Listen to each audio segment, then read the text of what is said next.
여러분 안녕하세요. 저는 한국무라타전자와 오픈더쉐어가 함께하는 사회공헌 프로젝트 진행을 하게 된 아나운서 정혜인입니다.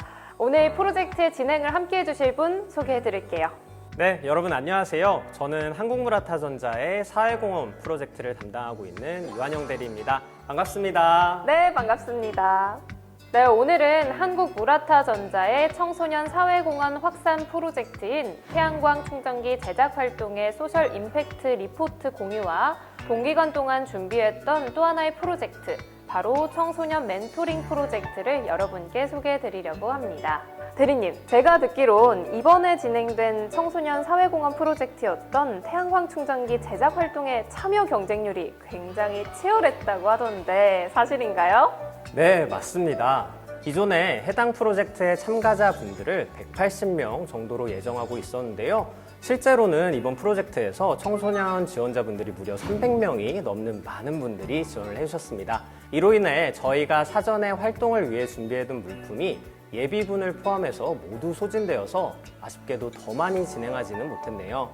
코로나로 인해 사회공헌 활동이 많이 위축된 상황이었지만 청소년 여러분들이 보다 적극적으로 참여 의지를 나타내 주셔서 참여 경쟁이 정말 치열하다는 걸 체감할 수 있었습니다. 네, 그렇군요. 이야기를 들으니까 치열했던 이번 프로젝트의 과정과 결과물이 궁금해지는데요. 그럼 지난 12월 1일부터 2월 15일까지 진행된 한국무라타전자의 청소년 사회공헌 문화확산 프로젝트 결과물을 한번 살펴볼까요? 네, 이번 한국무라타전자의 청소년 사회공헌 문화 확산 프로젝트는요, 전국적으로 성남시, 용인시, 청주시, 부산시 등 4개 지역의 총 5개의 공간에서 청소년 약 200분과 도우미 32분이 참여해 주셨습니다. 이렇게 많은 분들이 함께 해주신 결과 이번 프로젝트로 인해 발생한 봉사활동 시간은 총 460시간이었으며 제작된 결과물들의 경제적 가치는 714만 원으로 집계되었습니다. 이렇게 만들어진 200개의 태양광 충전 키트와 보조 배터리들은 총 8개의 지역 아동센터에 있는 200명의 아이들에게 기부되었습니다. 해당 프로젝트에 도움을 주시고 참여해주신 청소년 여러분들의 따뜻한 마음에 다시 한번 정말 감사드립니다. 네, 전국에서 정말 많은 분들의 참여와 수고로 너무나 의미 있는 프로젝트의 결과물들이 잘 전달된 것 같아서 진행자로서도 너무 뿌듯하네요. 네, 그럼 다음 순서로 넘어가 볼까요? 이번에 준비한 순서는 한국무라타전자와 오픈더쉐어가 준비한 청소년 진로 코칭 프로젝트를 준비해봤습니다.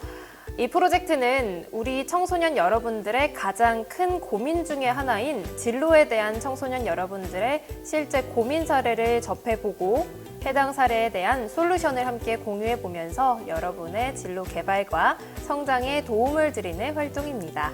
네, 맞습니다. 평소 지역아동센터의 청소년분들이 진로와 관련된 고민을 정말 많이 하고 있고 이것을 어떻게 해나가야 할지 어려워한다는 것을 굉장히 많은 제보를 통해서 확인을 할 수가 있었는데요.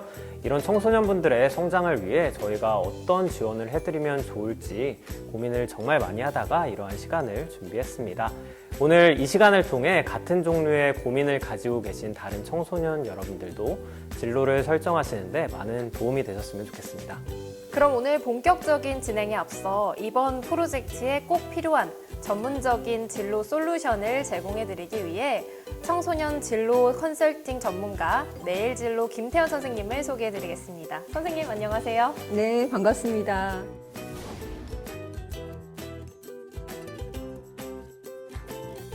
김태현 선생님께서는 23년째 많은 교육기관에서 청소년들의 진로 고민을 컨설팅 해주신 경험을 가지고 계시는데요.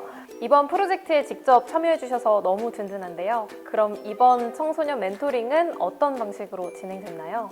네, 이번 청소년 멘토링 프로그램 활동을 진행하기 위해서 전국의 20개의 지역에 위치한 오픈 더 퓨처의 사회공헌 네트워크를 통해서 도움이 절실한 청소년분들의 사연을 받았고요. 그중에서 채택되신 청소년 여러분에게 보다 좀 전문적이고 그리고 정확한 솔루션을 제공하기 위해서 사전에 인터뷰도 했고요. 또 진로 적성 검사를 진행했습니다. 그럼 본격적으로 이번 프로젝트의 사연을 보내주신 청소년분들의 고민을 확인해 볼 차례인데요. 과연 우리 청소년들은 어떤 꿈을 꾸고 있고 또 이를 위해서 어떤 노력을 하고 있는지 너무너무 궁금합니다. 네, 그럼 한번 청소년 여러분들의 사연 살펴볼까요? 네, 그럼 제가 한번 첫 번째 사연을 읽어보겠습니다.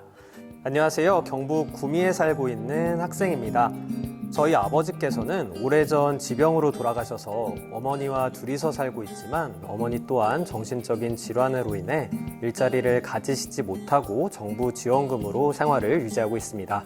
이러한 상황에도 어려울수록 다른 사람을 도와주고 이해하며 살기를 원하시는 부모님의 가르침대로 생활하다 보니 어려운 사람들을 도와주는 경찰이라는 꿈을 가지게 되었습니다. 하지만 경찰이 되기 위해 체력과 학업에 관해 제 나름대로 알아보고 노력하고는 있지만 학원과 온라인 강의를 하고 있는 친구들을 따라가기에는 역부족일 때가 많습니다. 현재 저와 같은 상황에서 경찰이 되기 위해 실질적으로 어떤 경로를 선택할 수 있는지 그리고 학업적으로 어떤 부분을 보완하면 좋을지 조언해 주시면 감사하겠습니다. 네, 이런 사연인데요.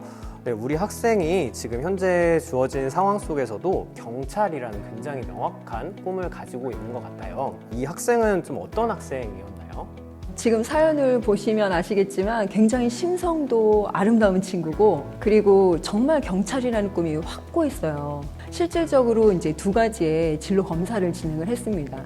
그래서 성격 검사도 했고 그리고 이제 학업 적성 검사도 했고요. 네, 근데 검사 결과에 자기 유능감, 학업 유능감이 좀 낮게 나왔고 또 공부 전략이 좀 필요하다라고 결과에서도 그렇게 나와서 실질적으로 어떻게 공부를 하고 있는지 학습 플래너 작성하는 것을 봤고요. 그리고 거기에 뭘 좀 더 추가하면 좋을지에 대해서 구체적인 방법도 제시를 했습니다. 그래서 이 친구가 좀 굉장히 신중한 편이에요. 그리고 조금씩 자신의 구체적인 목표에 의해서 성취감을 높이는 것을 굉장히 선호하고 또 좋아하고 그리고 거기에 또 동기부여가 되는 친구더라고요.